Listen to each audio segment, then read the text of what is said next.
এজন্য আল্লাহ পাকের কোরআনে হাকিমের আয়াত আমি আপনাদের কাছে শুনিয়েছি যে আল্লাহ পাক শোনাচ্ছেন তোমাকে পৃথিবী ছেড়ে একদিন যেতে হবে। এটা সত্য না মিথ্যা? যদি বলেন সত্য না মিথ্যা?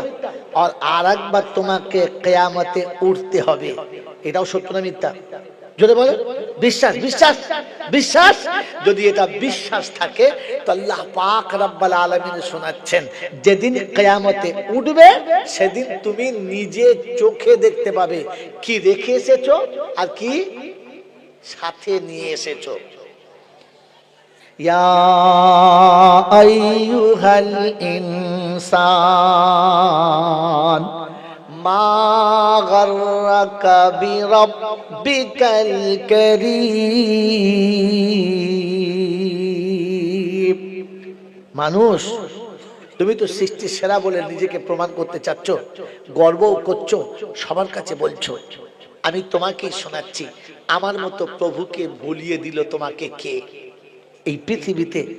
এই পৃথিবীতে মানুষ অটোমেটিক বলে ফেলে এই লোকটা অমুকের গোলাম হয়ে গেছে, কারণ বিপদের দিনে সে আপনার পাশে ছিল, দুঃখের দিনে যে আপনার পাশে ছিল, অসময়ে যে আপনার বন্ধু ছিল, বড় বড় দুর্দিনে যে আপনাকে সবকিছু সাহায্য করেছিল, মানুষ অটোমেটিক তার গোলাম হয়ে গেল। হ্যাঁ না বলেন? জোরে বলেন হ্যাঁ না? যে বিপদের দিনে পাশে ছিল, দুর্দিনে যে বন্ধু ছিল, অসময়ে যে সাথ দিয়েছিল, যেদিন নিঃস্ব ছিল সেদিন পাশে এসে তার সাহায্য করেছিল, এই মানুষটা ওই মানুষটার কাছে গোলাম হয়ে যায় না? যায় না? জোরে বলেন যায় না? যায় না? কেউ যদি জিজ্ঞাসা করে কি ব্যাপার তুই একবার ওর গোলাম হয়ে গেলি যে, কথা বলবি না। যেদিন আমার পাশে কেউ ছিল না সেদিন ওই ছিল, যেদিন আমার পাশে কেউ ছিল না সেদিন ওই ছিল। এটা একটা নমুনা শুনিয়ে দিচ্ছি, শুনে নেন, একটা নমুনা মনে রেখে দেন। মেরে মোহতরম দোস্তর বুজুর্গ আল্লাহওয়ালা ভাইরা, আম্মাজান খাদিজাতুল কুবরার ইন্তেকালের পর, দাফন করার পর সবাই মাটি দিয়ে বাড়ি ফিরছেন। সিদ্দিক আকবর আল্লাহ রাসূলকে জিজ্ঞাসা করছেন, ইয়া রাসূলুল্লাহ, ইয়া হাবিবাল্লাহ, আপনার চোখে এতটা পানি, আপনি এতটা ভেঙে পড়েছেন, তো উম্মতকে বুঝাবো কি দিয়ে, উম্মতকে সান্ত্বনা দেবো কি দিয়ে, উম্মতকে এই কাজ থেকে সরাবো কি করে? আল্লাহর নবী বললেন, আবু বকর, আমি শুধু বিবির জন্য কাঁদছি না, আমি শুধু বিবি হারাই নাই, এমন একজন বন্ধু হারিয়েছি যেরকম বন্ধু সহজে মানুষ পায় না, আর কিয়ামত পর্যন্ত কেউ পাবেও না। সেই বন্ধুটা কে? খাদিজা। সেই বন্ধুটা কে? আম্মাজান খাদিজা। কারণ যেদিন মক্কার সব মানুষ আমার রাসূলের কাছ থেকে সরে গেছে, সেদিন আমার রাসূলকে প্রথম পছন্দ কে করেছে? জোরে বলেন, খাদিজাতুল কুবরা। আল্লাহর নবী সাল্লাল্লাহু তাআলা আলাইহি ওয়াসাল্লাম তিনি সাইয়্যিদুল আম্বিয়া হয়ে পৃথিবীতে এসেছেন, কারো কাছে তিনি গোলামি করতে রাজি না, তিনি করবেন না, করবেন না। আম্মাজান খাদিজাতুল কুবরা দুবার স্বামী হারিয়েছেন, প্রতিজ্ঞা করেছেন আর কোনোদিন কোনো পুরুষের পানি গ্রহণ করব না। খুব ভালো করে মনে রাখবেন, একেই বলে পয়েন্ট। আল্লাহ রাসূল তিনি আম্বিয়াদের সর্দার হয়ে জন্মগ্রহণ করেছেন, কোথাও গোলামি করবেন না। আর খাদিজাতুল কুবরা দুবার স্বামী হারিয়েছেন, প্রতিজ্ঞা করেছেন জীবনে আর কোনোদিন কোনো পুরুষের পানি গ্রহণ করবেন না। দুজনের প্রতিজ্ঞা। মেরে মোহতরম দোস্তর বুজুর্গ, আম্মাজান খাদিজাতুল কুবরা একদিন ঘুমিয়ে স্বপ্ন দেখছেন যে হঠাৎ আকাশের চাঁদ আকাশ থেকে আস্তে আস্তে নেমে আমার আঁচলে চলে এলো, আর আমি চাঁদটাকে আঁচলে ঢাকা দিয়ে বুকে টিপে ধরে আছি, চোখটা খুলে গেছে। চিন্তা করছে কি স্বপ্ন দেখলাম, এটা কি করে হয়, এটা হওয়া কি সম্ভব? তাই বা কেন হলো? সকালে ঘুম থেকে উঠলেন, নিজের বান্ধবী নাফিসাকে ডেকে বললেন, বান্ধবী একটা উপকার করবি? বলে কি বল? বলে শোন, ওই যে বুহাইরা পাদ্রী আছে না, তৌরাতের পণ্ডিত, ভালো হাক্কানি আলেম, ওর কাছে গিয়ে জিজ্ঞাসা করতো স্বপ্নটার কথা। কার কাছে পাঠালেন? আলেমের কাছে। কার কাছে? মোড়ের মাথায় কোনো বাবার কাছে নয়, জব্বাওয়ালা ঝোব্বাওয়ালার কাছে নয়, আলেমের কাছে। বান্ধবীকে পাঠালেন, বললেন তুই গিয়ে বলবি এইরকম একটা স্বপ্ন কেউ দেখেছে, এর কি মানে, এর কি মানে? তো গিয়ে বলেছে, বললে শোন, স্বপ্নের মানে বলার আগে যে দেখেছে তার নাম বলতে হবে, তা নাহলে স্বপ্নের মানে ঠিক ফিট খাবে না। তো বলছে ঠিক আছে আমি শুনে আসছি। এসে বললেন দেখ নাম না বললে বলবে না। তো খাদিজা বলছে তুই গিয়ে বলবি আমি দেখেছি। তো গিয়ে বলছে লজ্জা লাগছে বলতে, এটা আমি দেখেছি। বলছে খবিস কোথাকার, এই স্বপ্ন তুই দেখেছিস, মিথ্যাবাদী। এই স্বপ্ন দেখার মতো একজনই এই জামানায় যোগ্য, সে হলো খাদিজা। তো এ তখন এসে বলছে বোন তোর নামই বলেছ। আমি বললাম আমার কথা, আমাকে মারতে আসছে, আর বলছে দেখলে ওই দেখতে পারে, তবে যা কি বলগা। তাই এসে বলেছে, বলছে শোন, খাদিজার আর একবার বিয়ে হবে, আর সেটা জামানার সব থেকে বড় কি বাদশার সাথে বিয়ে হবে। এসে বলেছে, বলছে ওর মতিভ্রম হয়েছে, বুড়ো বয়সের মতিভ্রম হয়েছে, জ্ঞানগম্য কিচ্ছু নেই, বুড়ো বয়সে আমি বিয়ে করবো, যা তা বলে, মৌলবীদের বিশ্বাস নাই, তাড়িয়ে দিয়েছে। এই স্বপ্ন দেখার পর খাদিজা একদিন বসে বসে খুব চিন্তাযুক্ত। নাফিসা বলছে কি হলো? বলছে কি বলি বল দিনি, আমার কচি কচি দুটো তিনটে বাচ্চা রয়েছে, আর দেশের লোক এত বেয়াদব, আমি আমার সম্পদ তাদের হাতে দিই যে তোরা ব্যবসা করবি, ব্যবসা করে মালটা ফিরিয়ে আনবি, তোদের মজুরি তোদের দেবো, যা লাভ থাকবে আমার বাচ্চাদের থাকবে। তো যারাই মাল নিয়ে যায় আমার তো হিসাব দেবার কেউ নেই, মালটা নিয়ে বেচাকেনা করে, আর লাভ তো দূরের কথা আসল থেকে ঘাটতি করে, শেষবেলা তো মাল শেষ হয়ে যাবে, আমি বাচ্চাদের বাঁচাবো কি করে, কি করি বল দিন, সেরকম বিশ্বস্ত লোক পাচ্ছি না। এই জন্য বান্ধবী মাঝে মাঝে ভালো হতে হয়, আবার বান্ধবীর কারণে কষ্টও পেতে হয়। অন্য ঘটনায় যাবো না, একটা ঘটনা শোনাচ্ছি। তো আম্মাজান খাদিজা বলছেন কি করি বল। তো ওই সময়তে নাফিসা যুক্তি দিচ্ছে, মক্কায় একজন বিশ্বস্ত মানুষ আছে, যদি পারিস তো তাকে দেখে যদি মাল দিতে পারিস তোর মাল মরবে না। বলে কে? বলে আবু তালেব। আবু তালেব। তো তিনি ডেকে পাঠালেন। আবু তালেব আসার পরে বলেন কি খবর মা, আমার কেন ডেকে পাঠিয়েছ? কারণ আবু তালেব জানতেন খাদিজা হলেন মালিকুত তুজ্জার, দেশের ধনীদের মধ্যে তিনি একজন বিশিষ্ট ধনী, তিনি আমাকে ডেকেছেন। বললেন চাচাজি কি যদি মনে না করেন একটা কথা বলতাম। বলে কি? বলে আমার এই দুরবস্থা, আর আমার মাল যারা নেয় তারাই মেরে দেয়, আমি চাইছিলাম যদি আপনি একটু আমার মালের হেফাজত করে নিয়ে যেতেন, তাহলে আপনার মজুরি আপনি পেতেন, আর আমার মালটা নষ্ট হতো না। তো বলছে দেখ মা, আমার বয়স হয়ে গেছে, আমি বৃদ্ধ হয়ে গেছি, আমার দ্বারাই আর ব্যবসা করার মতো ক্ষমতা নাই, ব্যবসা করার মতো ক্ষমতা নাই, তবে আমি চেষ্টা করছি। বলে তাই করুন। তিনি কাবার কাছে গেলেন, যত চোর ছেঁচোর দালাল বদমাস যারা লোকের মাল রাস্তায় চুরি করে খায় তাদের ডাকলেন, ডেকে বললে শোন ব্যবসা করবি? বলে হ্যাঁ। কি দিয়ে ব্যবসা করবো? আবু তালেব বলেছে মানে সত্য কথা, এতটা বিশ্বাস তারা করে। মাল তো নাই, তোর কাছে কি আছে? বলে আমার দুটো ছাগল, আমার একটা উট, আমার একটা ঘোড়া, মানে একটা আধটা, কারোর কিচ্ছু নাই। বললে শোন, তোদের সঙ্গে একটা বড় ব্যবসাদারের শেয়ার করে দেবো, তাহলে তোরা লাভ পাবি। বলে কি, কার সাথে? বলে খাদিজার সাথে। প্রত্যেকটি মাতাল হাসছে, বলছে আবু তালেব আমরা গরিব বলে আমাদের সঙ্গে মজাক করলে খাদিজার সাথে আমাদের ব্যবসায় শেয়ার হয়? বলে আমি বলছি, কথা দিচ্ছি হবে, তোরা বল না করবি কি? বলে হ্যাঁ করবো। তো সব চোর কটাকে ডেকে বদমাশ করে ডেকে বলে তোদের কত কি আছে? বলে আমাদের সবার মাল মিলিয়ে দিলে খুব বেশি 40টা হবে, তার বেশি হবে না। বলে তাই দে। 40টা মাল নিলেন। খাদিজাকে গিয়ে বললেন মা, তোমার যা মাল আছে মালটা তুমি এদের হাতে দাও। খাদিজা ভাবছে সেই চোরগুলোর হাতে যারা মেরে দেয়। বললে মা শোনো, এরা তোমার মালের ব্যবসা হিসেবে ব্যবসা করবে, এদের তুমি একটা মজুরি দিও, আর তোমার মালের সঙ্গে 40টা যে ওদের জানোয়ার দিলাম, এর ব্যবসার লাভটা ওদের ফিরিয়ে দিও, তাহলে তোমার মাল আর কখনো মরবে না। খাদিজার চিন্তা করলে দারুণ পয়েন্ট, আমার মালের লাভটা আমি পাবোই, ওদেরটা ওরা পাবে, আর আমাকে যেমনি কর্মচারী হিসেবে লোক রাখতে হতো ওদের সেই পয়সাটা দেবো। খাদিজা রাজি হয়ে গেলেন। মেরে মহতম দোস্তর বুজুর্গ, এরপরে আবু তালেব ব্যাক করছেন, ভালো করে মনে রাখবেন কথাটা। আবু তালেব ব্যাক করছেন, বললেন চাচা একটা কথা বলছিলাম, বলে কি, বলে এটা তো আপনি মক্কার ভিতরের ব্যবস্থা করলেন, কিন্তু আমার মাল শামে যায়, সিরিয়াতে যায়, আর অন্যান্য দেশে যায়, এই বিদেশের মালের কে নেবে? বলে দেখ মা, আমি এমনিতেই পারি না, দেশে পারি না, লোক দিলাম, বিদেশেটা বলতে পারবো না, ওটা তুই বিকল্প ব্যবস্থা করো। ওই সময় নাফিসা খাদিজার কানে কানে শোনাচ্ছে, বান্ধবী এই সুযোগে কথাটা ফেল। বললে কি? বললে চাচা আপনি পারবেন না, ঠিক আছে, শুনেছি আপনার একটা বিশ্বস্ত ভাইপো আছে, যদি আপনি তাকে দিয়ে আমার ব্যবসাটা করাতেন, তাহলে মনে হয় আমার বাচ্চাদের মাল কটা বেঁচে যেত। আম্মাজান খাদিজা কথাটা যখন শোনাচ্ছেন, তো আবু তালেব শোনাচ্ছে, সে কি রাজি হবে? সে রাজি হতে চাইবে না, কারণ সে কারো কাছে গোলামি করবে এটা তার মাদ্দাতে নেই, সে রাজি হবে না। বললেন চাচা এরকম ব্যবসা এইভাবে শেখাতে হয়? চাচা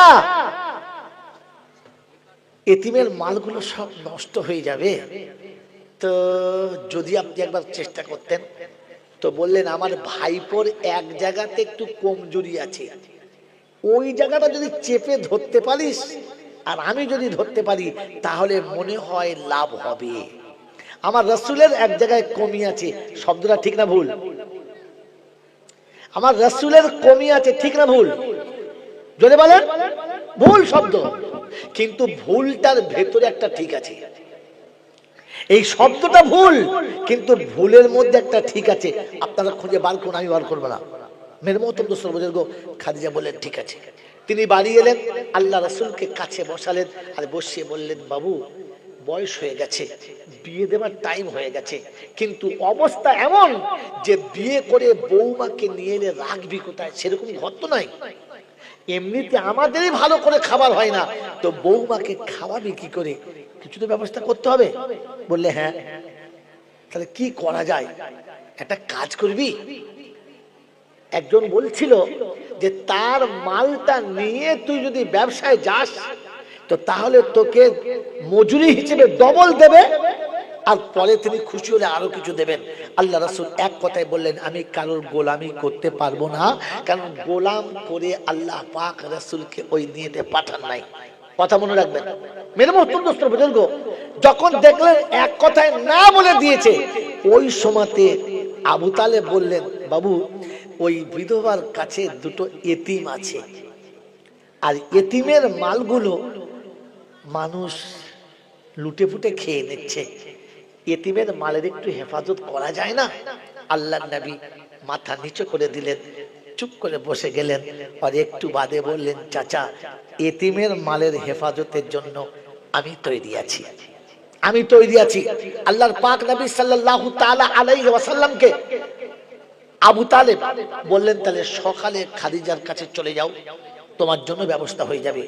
আম্মাজান খাদিজাতুল কুবরা ঘরের মধ্যে বসে আছেন, ঘরের ভিতরে মুখ করে বসে আছেন, সামনে পর্দা ফেলা আছে, যেদিকে ঘরের দরজা সেদিক থেকে সূর্য ওঠে না, সেদিক থেকে সূর্য ডোবেও না, তার মানে বুঝতে পারছেন কোন দিকে মুখটা। তারপরে দরজায় পর্দা ফেলা, আর তিনি ঘরের ভিতরে মুখ করে বসে আছেন। আল্লাহর নবী সাল্লাল্লাহু আলাইহি ওয়াসাল্লাম পা পা করে ওই দরজার কাছে যখন গিয়ে দাঁড়িয়েছেন, আম্মাজান খাদিজা বলেন মনে হলো যেন আমার ঘরের ভিতরে পূর্ণিমা চাঁদের মতো গোটা ঘরটা আলো হয়ে গেছে। আমি অবাক হয়ে গেলাম, আমি অবাক হয়ে গেলাম, আমার ঘরে হঠাৎ আলো এলো কোত্থেকে? আমার দরজা তো পর্দা ফেলা আছে, আমার দরজা তো সেদিকে যেদিকে সূর্য ওঠে না বা ডোবে না, এমন আলো উঠলো কি করে? আমি ঘুরে তাকিয়ে দেখলাম বাইরে একজন যুবক দাঁড়িয়ে আছে, যার চেহারা নূরের ছটাতে আমার ঘরের ভিতরটা পুরো আলো হয়ে গেছে। বলুন সুবহানাল্লাহ। মেরে মুহতরম দোস্ত বুজুর্গ, আম্মাজান খাদিজা পর্দার ভিতর থেকে জিজ্ঞাসা করলেন তুমি কে? বললেন আমি মুহাম্মদ, আমার চাচা আবু তালেব আপনার কাছে পাঠিয়েছে ব্যবসার জন্য। আম্মাজান খাদিজা কোনো কথা না বলে চুপ করে গেলেন, আর বললেন বলো তুমি ব্যবসাতে রাজি? বললে হ্যাঁ। বলে কাল সকালে তৈরি হয়ে এসো, কাল সকালে তৈরি হয়ে এসো। তিনি ফিরে গেলেন, আর পরের দিনে তৈরি হয়ে যখন আসছেন ব্যবসাতে যাওয়ার জন্য, আম্মাজান খাদিজা তাওরাত ভালো পড়তে পারতেন, পুরো তাওরাতে আমার নবী শামাইল পড়লেন, আর পড়ার পরে জানালার আড়ালে চুপ করে দাঁড়ালেন। ওই মুসলমানের ছেলে, এর আগে অনেক আগে ক্যাসেটে বার করেছি, সিসি ক্যামেরা এখান থেকে চালু হয়েছে। ওই দরজার আড়ালে ছোট্ট ফাঁকা জায়গা থেকে আম্মাজান খাদিজা দেখছে ওই যুবক আসছে, আরে মনে হচ্ছে না পূর্ণিমার চাঁদ সাথে নিয়ে আসছে, যার হাত তাওরাতে লেখা, যার চোখ তাওরাতে লেখা, যার ভুরুগুলো তাওরাতে লেখা, যার চলনটা তাওরাতে লেখা, যার কালাম তাওরাতে লেখা, যার ঢং তাওরাতে লেখা, যার মাথার চুল তাওরাতে লেখা, পুরো নকশা নবীর সামনে ভাসছে। আর তিনি অবাক হয়ে দেখছেন কে আসছে আমার কাছে। মেরে মোহতরম দোস্ত বুজুর্গ, অনেক লম্বা ওয়াকিয়া, আজকের ওয়াকিয়াতে আমি যাচ্ছি না, খালি এতটুকু শোনাচ্ছি। আম্মাজান খাদিজা যখন সফরে ছাড়ছিলেন তখন বলে দিয়েছিলেন মায়সারাকে, খাদিজার যে মেন গোলাম তার নাম মায়সারা, বান্ধবীর নাম নাফিসা। মায়সারাকে বললেন যখন ব্যবসায় যাবি এই যাকে তোর সাথে দিচ্ছি দেখবি কতগুলো ভুল করে, ভুল ভুল কতগুলো করে সে বলবি। মেরে মোহতরম দোস্ত বুজুর্গ, আল্লাহওয়ালা ভাইরা, জ্ঞানের জন্য সুধী মানুষরা, তারিখ অনেক লম্বা, বড় করুন। এই ব্যবসা যেখানে 3 মাসে করার কথা ছিল তিনি 1 মাসে ব্যবসা কভার করে ফিরেছেন। খাদিজা অবাক, যে মালটা 3 মাসে বিক্রি হওয়ার কথা সেটা 1 মাসে বেচেছে। আদা করিতে নয়, অন্যবারে বেচলে যেখানে 10% লাভ হতো এবারে সেখানে 50%, 50% বেশি লাভ হয়েছে আর বেঁচে চলে আসছে। সাথীরা সবাই অবাক, সবাই অবাক যে কি করে এত লাভ হলো।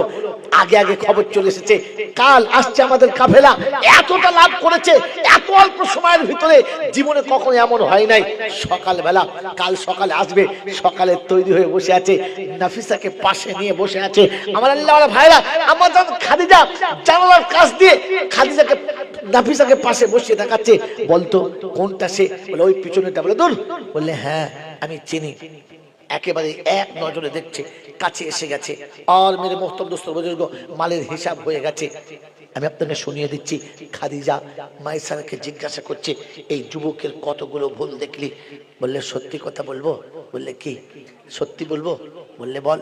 বললে শোনো, ভুল তো দূরের কথা, ভুল ধরা তো দূরের কথা, ভুল গোনা তো দূরের কথা, যার জীবনে ভুলের কোনো চিহ্ন দেখতে পাই নাই, ভুলের কোনো গন্ধও পাই নাই। আল্লাহ নবী বললেন, খাদিজা বললেন কি দেখেছিস? বললে শোনেন, রাস্তায় যেতে যেতে 2টো উট অচল হয়ে গেল, জমিনে শুয়ে গেল। সবাই বললে চলতে পারে না, একে জবাই করে খেয়ে নিতে হবে, আর তা নাহলে এখানে ছেড়ে দিয়ে পালাতে হবে। আমরা সবাই যখন পেরেশান হয়ে গেছি, ঠিক ওই সময়তে মোহাম্মদ গিয়ে উট দুটোর মাথায় একবার হাতটা বুলিয়ে কানে কানে কি যেন বললো। ইয়া আম্মাজান আপনাকে বলি, ওই জায়গা থেকে উট দুটো এত তীক্ষ্ণ গতিতে চলেছে যে ব্যবসার জায়গা পর্যন্ত ওই দুটোর আগে কোনো উট যেতে পারে নাই। এটাই ভুল। এটা ভুল হলো। বলছে তাহলে আর কি বলবো বলেন? এটাই একটা ভুল পেয়েছি। বলে আর? বলে শোনেন, রাস্তায় যেতে যেতে ক্লান্ত হয়ে গেছি, মানুষ আর চলতে পারে না, সবাই গিয়ে বসে গেছে। সবাই যেখানে বসে গেছে ছায়াতে বসে গেছে, গোটা সাথীদের ছায়াতে বসিয়ে দিয়ে নিজের বসার মতো কোনো ছায়া বাকি ছিল না। তাই সবাই যখন বসে গেছে, তিনি একটা শুকনো গাছের গোড়াতে হেলান দিয়ে বসে গেলেন। সবাই তন্দাচ্ছন্ন হলাম। ঘুম থেকে উঠে দেখি যে ওই গাছের ছায়াটা অটোমেটিক এই গাছের গোড়াতে, আর এই শুকনো গাছটা অটোমেটিক জ্যান্ত হয়ে গাছের ডালপালাতে পাতার ফুল এসে গেছে। এটা তার একমাত্র ভুল। বলে ওরে বোকা, এটাকে ভুল বলে? তো বলছে আম্মাজান ভুল দেখবো কোথা থেকে? ভুল তো তার দ্বারাতে সঞ্চারই হয় না, ভুলের কোনো গল্পই পাই না। আমার বন্ধুরা, আমার আল্লাহওয়ালা ভাইরা, আম্মাজান খাদিজা মনে মনে যতবার শুনছেন ততবার মনে মনে ভালোবাসায় ঢলে যাচ্ছেন, আর ভাবছেন এটাকে আর হাত ছাড়া করা যাবে না। তাই বান্ধবীকে বললেন, বান্ধবী একটা কাজ করতে পারিস? বলে কি? বলে শুনেছি বান্ধবীর জন্য বান্ধবীরা জান দেয়, তুই আমার জন্য একটা কাজ। বলে কি? বলে একবার মুহাম্মাদের কাছে গিয়ে বল না, যদি সে আমাকে বিয়ে করতে চায় আমি বিয়ে করতে রাজি আছি। নাফিসা বলছে কি রে পাগলি, তুই যে প্রতিজ্ঞা করেছিলিস জীবনে কোনো পুরুষকে আর পাত্তা দিবি না, কোনো পুরুষের পানি গ্রহণ করবি না, এটা আবার তোর কি হলো? সব কথা সব জায়গায় বলে, তোকে যখন বলছি তুই তখন তৈরি হয়ে যা। তখন নাফিসা শোনাচ্ছে, ওরে খাদিজা তুই যে মুহাইরাকে বলেছিলিস ওর নাকি মতিভ্রম হয়েছে, তোর কি? তাই তো বটে বান্ধবী, আগে বুঝতে পারি নাই। হ্যাঁ ঠিকই বলেছে, এটাই ছিল সেই স্বপ্ন যে আকাশের পূর্ণিমার চন্দ্রখানা এসে তার বুকেতে ধরা দিয়েছে আর সে তার আঁচলে জড়িয়ে নেবে। মেরে মোহতরম দোস্ত বুজুর্গ, তারিখ অনেক করুণা লম্বা, খালি এখান থেকে ছেড়ে দিয়ে পালিয়ে চলে যাচ্ছি। যেদিন আল্লাহর নবী সাল্লাল্লাহু আলাইহি ওয়াসাল্লামের বিয়ের প্রস্তাব দিয়েছে সেদিন এক চান্সে বলেছিলেন আমার অভিভাবক আছে, আমি এই বিষয়ে কোনো কথা বলতে পারি। মানবতার নমুনা হলো যুবক বলবে না, অভিভাবক বলবে। আর আমাদের দেশের মানবতার নমুনা হলো বাপ মা বলছে তোমরা দাঁড়াও, আমি যা বলবো তাই হবে। এই ছাচলকে মানুষ বলে? কথা বলে না। বাপ মাকে দেখতে হয় না, বিয়ে করে এনে বলছে মাল এনেছি দেখে দাও। বলছে হ্যাঁ তুই আমাদের বললি না, বলবো আবার কি, আমার পছন্দ করেছি। ছি ছি ছি ছি ছি ছি ছি ছি। ও ছিল বিশ্বনবী, মানবতার শ্রেষ্ঠ মানব। আমার আল্লাহওয়ালা ভাইরা, যেদিন বিবাহ বন্ধনে আবদ্ধ হবে, গোটা মক্কার মানুষ সেদিন বলেছে বারে মোহাম্মদ, বাহ আচ্ছা মেরেছিস, হ্যাঁ আচ্ছা মারলি, তুই ওয়ান, এক ফাইরিং এ দুটো, রানীও পেলি, রাজত্বও পেলি, কায়দা করে ভালোই নিলি। মেরে মোহতম দোস্ত বুঝগো, আল্লাহ নবীর চেহারায় মলিনতা আসছে। আম্মা জান খাদিজা পাশে রয়েছেন, কিচ্ছু বলেন নাই। আল্লাহ নবীকে বললেন ইয়া রাসূলুল্লাহ, ইয়া হাবিবাল্লাহ, আমার বিবাহের ওলিমা খাওয়াবেন না? আল্লাহ রাসূল বললেন আমার অবস্থা তুমি খুব ভালো জানো, আমার অবস্থা তোমার জানা আছে। আমি ওলিমা খাওয়াতে গেলে একটু সময় দিতে হবে, কিছু পয়সা সঞ্চয় করি। তারপরে আল্লাহ রাসূলকে আম্মা জান খাদিজা বললেন আচ্ছা দুজনে যদি ভাগ করে নিই তাহলে সহজ সুবিধা হবে। বললে হ্যাঁ। বলে খাবার সব দায়িত্ব আমার আর দাওয়াত দেবার দায়িত্বটা তোমার, দুজনে হাফ হাফ ভাগ হয়ে গেল। এরকম ভাগ জীবনে শুনেছেন? এরকম ভাগ জীবনে শুনেছেন? এই আল্লাহওয়ালা ভাইরা, আমার বন্ধুরা, এর মতো বন্ধু পাওয়া যাবে? এর মতো বন্ধু পাওয়া যাবে? আম্মা জান খাদিজাতুল কুবরা সব খাবারের ব্যবস্থা করলেন। আল্লাহ রাসূল সবাইকে দাওয়াত দিলেন। সবাই মনে মনে করছে ঠিক আছে, তোর অপমান করার এটাই চরম সুযোগ। বিবাহের পরে ওলিমার দিনে গোটা মক্কার মানুষজন একসঙ্গে বসে খাবে, ওই সময় সবার সামনে অপমান করাবো যে বইয়ের মালেতে সবাই খাওয়াতে পারে, বাপের মালে খাওয়ানো বড় কষ্ট আছে। সেদিন মুহাম্মদকে বুঝিয়ে দেবো ওলিমা খাওয়ানোর স্বাদ। সব তৈরি হয়ে গেছে। আম্মা জান খাদিজাকে আল্লাহ পাক আগে থেকেই বুঝিয়ে দিয়েছেন, আর তিনি বুঝে গেছেন এই অপমানের শোধ আমাকে তুলতে হবে। সমস্ত মক্কার মানুষের জন্য, ধনীদেরকে, রাইসদেরকে, বুদ্ধিমানদেরকে, এমএলএ এমপিকে, দেশের আরাবাচ্চাকে সবাইকে দাওয়াত করেছেন, সবাইকে এক প্লেটে বসিয়ে দিয়েছে। আর বললেন আমি না যাওয়ার আগেতে কাউকে খাওয়া শুরু করাবে না। প্লেট দেওয়া হয়ে গেছে, হাতে পানি দেওয়া হয়ে গেছে, খাবার তৈরি হয়ে গেছে। সবাইকে যখন বসে গেছে, আম্মা জান খাদিজা বললেন ইয়া রাসূলুল্লাহ, ইয়া হাবিবাল্লাহ, একবার আমাকে সাথে করে মজলিসে নিয়ে চলুন, দেখে আসি কে কে বাদ পড়েছে আর কে কে হাজির হয়েছে। কত কায়দাটা ঘুরিয়ে বলেছে কথাটা, হ্যাঁ না? আল্লাহ নবী আম্মা জান খাদিজাকে নিয়ে মজলিসের মাঝখানে এলেন। আপনাদের মনে হবে সামনে মেয়ে মানুষ ছাড়া পর্দার নিষেধ, পর্দার বাইরে যাওয়া হারাম। তখন পর্দার আয়াত আসে নাই, তখন কোরআনে পর্দার আয়াত নাজিল হয় নাই। আল্লাহ নবী খাদিজাকে নিয়ে এসেছেন মজলিসের মাঝখানে, সবাই বসে আছে।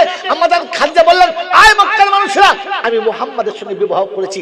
অনেকের অনেক রকমের কথা, অনেকে আমাকে টিটকিরি বলে বলেছে খাদিজা আর কোন পুরুষ পেলি না, ওই ভিখারির বাচ্চাটাকে, ওই ভিখারিটাকে বিয়ে করলি, কারণ আমরা যোগ্য ছিলাম না। মালের দিক থেকে আমার স্বামী নিচে না উপরে। বলে মাল দেখে পাগল হয়, যৌবন দেখে পাগল হয়, বংশ দেখে পাগল হয়, চরিত্র দেখে পাগল হয়, কোন দিকে আমার স্বামী তো কমা নয়। বললে হ্যাঁ। বললে তাহলে শুনে রেখে দাও, আমি যোগ্য পাত্রের গলাতে মালা দিয়েছি, এটা স্বীকার করে নাও আর খানা খাবার টুক করে এখান থেকে পালিয়ে যাও। সেদিন মক্কার লোকেরা বলেছিল খাদিজা এমনি করে ডেকে খাবার প্লেটে জুতো মারবি, এটা আমাদের কল্পনাতে ছিল না। বাসবে ইনশাআল্লাহ, বাসবে ইনশাআল্লাহ নবীর সুন্নতকে। আল্লাহ নবী বলেন মান আহাব্বা সুন্নতি ফাকাদ আহাব্বানি ওয়া মান আহাব্বানি কানা মাইয়া ফিল জান্নাহ। আমার সঙ্গে জান্নাতের বাগানে থাকবে, আর নবীর সঙ্গে যে জান্নাতের বাগানে থাকবে, ফেরেশতা তার পাশে যাওয়া তো দূরের কথা, দূর থেকেও তার দিকে তাকাবে না। রাসূলুল্লাহ থেকে দেখতে সুন্দর একটা পুরুষ দেখাও।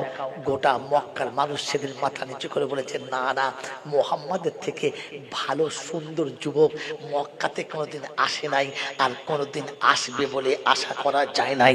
সব থেকে সুন্দর।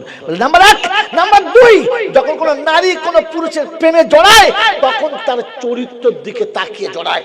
তো বলো মক্কায়, পৃথিবীর মক্কাতে কোন পুরুষ আছে যে আমার স্বামীর থেকে চরিত্রবান, আমার স্বামীর থেকে যার চরিত্র সব থেকে ভালো, যার চরিত্রে আমার স্বামীর থেকে বেশি উজ্জ্বলতা দেখায়, একজন পুরুষের নাম বলো।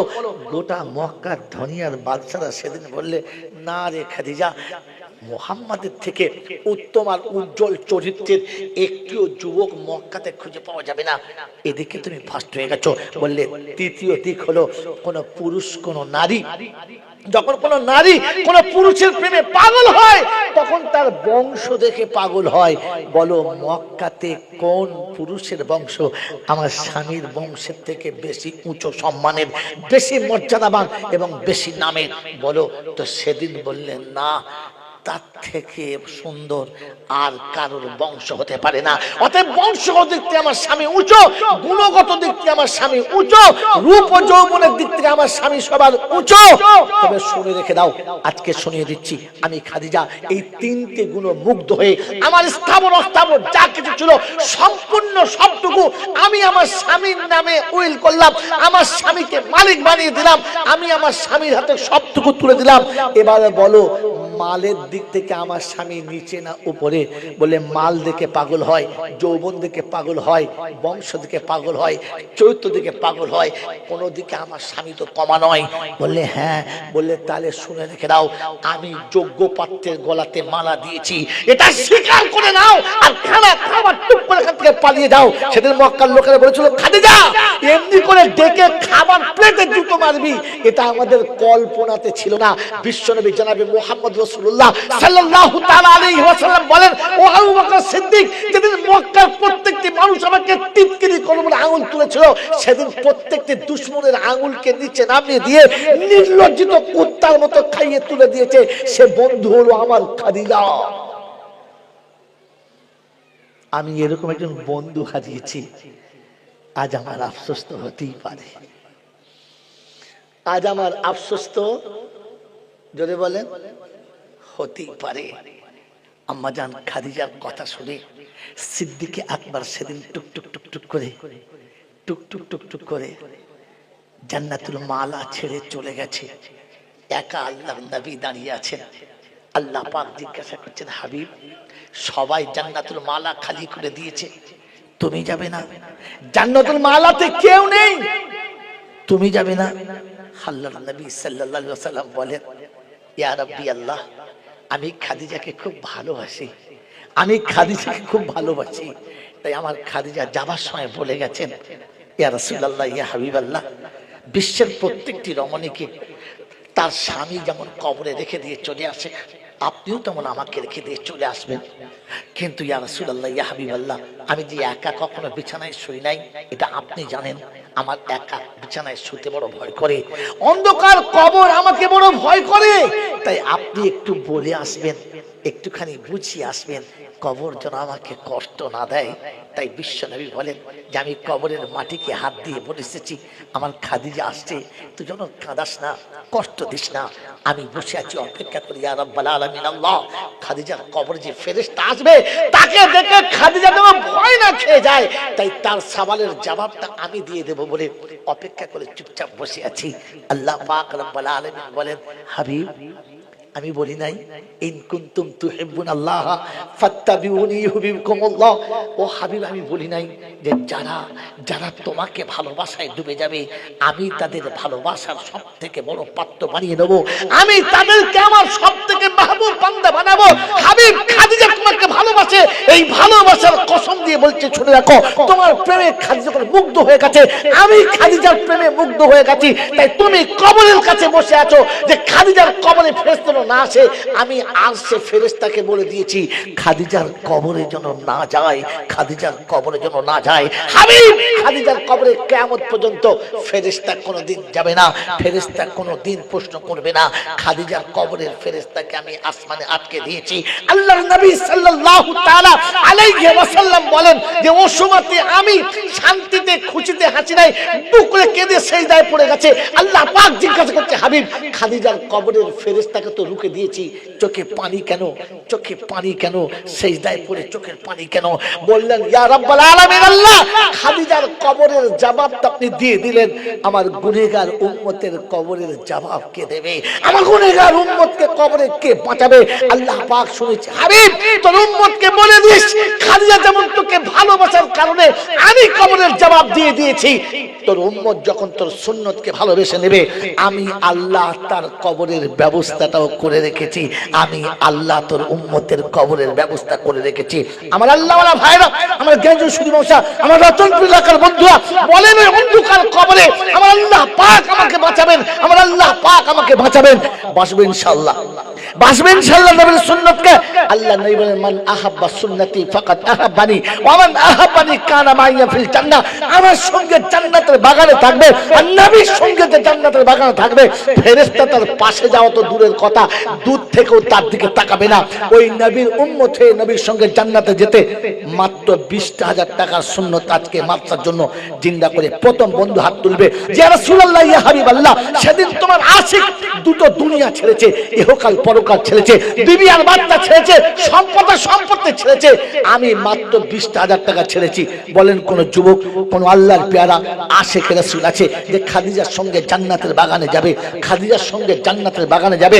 অন্ধকার কবরে খাদিজার মতো সওয়াল ও জবাবের জন্য আল্লাহর রহমতের ফেরেশতা ওখানে এসে দাঁড়িয়ে যাবে।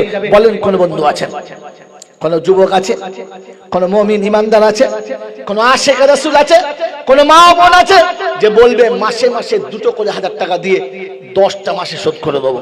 আছে কোন বন্ধু? আছে কোন বন্ধু? আছে আল্লাহওয়ালা? মাসে মাত্র 2,000 টাকা আশিক রাসূল হতে চাই, রাসূলের নারা দিতে চাই, আল্লাহু আকবার বলতে চাই, আল্লাহ পাকের নামের অনেক কিছু বলতে চাই। দুর্ভাগ্য 2,000 টাকা দেওয়ার কেউ নাই। মাসে 2,000 টাকা। আবার এখানে কি গল্প করেন?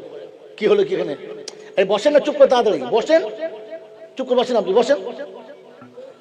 বাবাজি, আছে কোনো বন্ধু ইনশাআল্লাহ? আছে আল্লাহওয়ালা?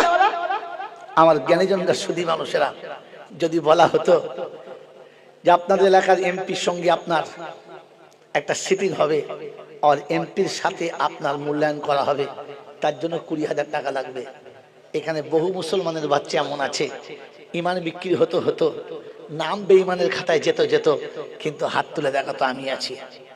কারণ পৃথিবীর লোক বুঝবে আমি এমপির সাথে থাকবো, একটা বছর এমপির সাথে থাকতে পাবো, এমপির সাথে সমান খেতে পাবো, এমপির মর্যাদা আমি পাবো। 20,000 যাবে। তৈরি ছিল না? ছিল না? ছিল। ওই মুসলমানের ছেলে, আপনি এমপি বুঝতে পারলেন, নবী বুঝতে পারলেন না। এমপির সাথে খাবার হোটেল বুঝতে পারলেন, জান্নাতের বাগান বুঝতে পারলেন না। পৃথিবীর আনন্দ মেলাতে ডুবতে চাইলেন, জান্নাতের শান্তির মেলাতে ডুবতে চাইছেন না। বলেন 2 করে 1000 টাকা মাসে মাসে দেবে এরকম একজন আল্লাহওয়ালা, এরকম একজন আল্লাহওয়ালা এরকম করে এরকম মারামারি করছে কেন? কি চাইছে না? কি বলছে এটা? জায়গা হয় না, এখন জায়গা হয় না। আলহামদুলিল্লাহ, একজন দাতা 20,000 টাকা লিখিয়েছেন, 10,000 নগদ, 10,000 বাকি। আল্লাহ পাক শুনাচ্ছেন, ওয়া খালাকনাকুম আজওয়াজা, সব জিনিসের আমি আল্লাহ জোড়া করেছি। তো 20,000-এর একটা জোড়া চাইছি, ডবল না, একটা জোড়া। ডাক্তার কৌশল সাহেব বলেছেন 20,000 টাকা আমি দেবো, 10,000 নগদ দিয়েছেন আর 10,000 পরে দেবেন। আর একজন বন্ধু জোড়া, বাস একটা জোড়া। কোরআন আপনার সামনে দাঁড়িয়ে আছে যে আমি তোমার সাথী হব, আমি তোমার সঙ্গী হব। আর আয়াতে কোরআন বলছে আমি কিয়ামতে সাক্ষী দেব যে ওয়া খালাকনাকুম আজওয়াজা। এ কথা শোনার পরে সে তৈরি হয়েছিল। আলহামদুলিল্লাহ, একবার তাকবীর দেন, নারে তাকবীর, আল্লাহু আকবার, নারে তাকবীর, আল্লাহু আকবার। একটু জোর আওয়াজে বলেন, এতগুলো মানুষের আওয়াজ আসে নাই। কেউ বলছে আল্লাহু আকবার, আর কেউ মনে মনে ভাবছে বলবো আর কবার, সন্ধ্যাবেলা থেকে খুব বলছি। জোরে বলেন নারে তাকবীর, নারে তাকবীর, আল্লাহু আকবার। যারা আল্লাহু আকবার বলছিল ওরা জোরে বলেছে, কিন্তু যারা বলে নাই ওদের মুখ খোলে, জোরে বলে খোলে নাই। আল্লাহ আপনাকে আমাকে ভাবার তৌফিক দিক। সত্যটা বলে দেবো? জোরে বলেন, সত্যটা বলে দেবো? আর সত্য বলে দেবো? হ্যাঁ না বলেন না? মদের হাঁড়িতে ডিম সিদ্ধ করলে মদের গন্ধ মদের থাকে, ডিমের ভেতরে গন্ধ, জোরে বলেন। তো জান্নাতের বাগানে বসে থাকলে কি হবে? মাল করে তো মদো মাল, ওদের মুখ খোলে নাই। কথা বোঝেন নাই? আমি মাল ভালো না, তারপরও টাকা দিয়ে কেন আনে বলতেও পারি না। বাড়ি তালা দোয়া করি দুই বন্ধু তরেতে, আলেম ও হাফেজ দিও তাদের ঘরেতে, আর নামাজি মোত্তাকি বিবি দিও বিছানাতে, আর পর্দাওয়ালি বাচ্চা দিও জমিন ও মাঝেতে। পিতা মাতা চলে গেছে কবরেতে যারা, আর জান্নাতের বিছানা খোদা পাই যেন গো তারা। যোগ্য বাপের বেটা দেখি করিয়াছে দান, আর বাপ বেটাকে কিয়ামতে বানায় ভাগ্যবান। রহমতের ছায়া খোদা দিও আরশের তলাতে, আর পান করায় পানি খোদা আমার নবীর হাতে, আর কসারের পিয়ালা দিও নবীর হাতে তার, আর ফুলসিরাত বিদ্যুৎ গতি করে দিও পার। আমিন বলেন না আবার তাকবীর বলেন বন্ধু ইনশাআল্লাহ। বন্ধু শুনে রাখেন, কাল কিয়ামতের ময়দানে দুজন মানুষের হিসাব হবে না। দুজন মানুষের হিসাব, দুটো দলের হিসাব হবে না। দুটো দলের হিসাব হবে না। এই দুটো দলের মধ্যে একটা দলে দুই শ্রেণীর মানুষ থাকবে, ওই দুই শ্রেণীর মানুষের হিসাব হবে না। জানেন জানেন পাক্কা বেঈমানের হিসাব হবে না, তুলবে আর জাহান্নাম। পাক্কা ইমানদারের কোন হিসাব হবে না। এই ইমানদারের ভিতরে দুই শ্রেণীর লোক হবে।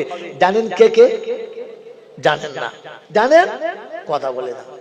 জানেন না, আর বক্তারাও বলে না, আর আমরাও জিজ্ঞাসাও করি না। আল্লাহ আমাদেরকে জানার আর আমাদেরকে জিজ্ঞাসা করার তৌফিক দিক, বলুন আমিন। জানবেন ইনশাআল্লাহ। তো আর একটা বন্ধু বলেন, তবে তো বলবো। আপনি আসলে আমি আসবো। কামা তাদিনু তুদানু, জৈসা কरोगे वैसा भरोगे, ইরহাম ফি দুনিয়া রহম ফি সামা। দুনিয়াতে রহম করলে আসমানওয়ালা রহম করবে। কামা তাদিনু তুদানু, জৈসা करोगे वैसा भरोगे। আমার আল্লাহ ওয়ালা ভাইরা, আমি প্রথমে শুনেছি মানুষ হওয়ার জন্য আর মুমিন হওয়ার জন্য আল্লাহ শুনিয়েছেন ফাইন আমানু বিমিসলি মা আমানতুম বিহি। যদি ঈমান এনে নিজেকে ঈমানদার প্রমাণ করাতে চাও, তাহলে ওদের মতো ঈমান আনো, আমার নবী সাহাবীদের মতো, যারা যখন আল্লাহ পাক ডাক দিয়েছেন লাব্বাইক, কতটা? বলে আল্লাহ রাসূল যতটা আপনি চাইবেন ততটা। আমি জান্নাত চাই, আমি জান্নাত চাই, দুনিয়ার কোনো সম্পদে আমার দরকার নাই, যতটা দরকার ততটা, যতটা দরকার ততটা। আমি অনেক আগে বলেছিলাম মুমিন শব্দের আরেকটা মানে হলো প্রেমিক। মুমিন শব্দের আরেকটা মানে হলো, জোরে বলে, প্রেমিক ছাড়া মুমিন হতে পারে না। প্রেমিক যখন প্রেমে ডুবে যায়, আর প্রেমিকার যখন প্রয়োজন পড়ে, তখন বলে বল কি চাস বল, তুই যা চাইবি তাই দেবো। বলে না বলে না? হ্যাঁ না বলেন? তুই যা চাইবি, জোরে বলেন, তাই দেবো। প্রয়োজন হলে তোর জন্য জানটাও দেবো। বলে না বলে না? জোরে বলেন, এই কথা বলেন হ্যাঁ না? তো আল্লাহ পাকের হাবিবের উম্মতের কাছে কথা ছিল, ইয়া রাসূলুল্লাহ, ইয়া হাবিবাল্লাহ, আপনি যা চাইবেন তাই দেবো, আর প্রয়োজন হলে নিজের জানটাও। এটার নাম প্রেমিক, এটার নাম মুমিন, এটার নাম মুমিন।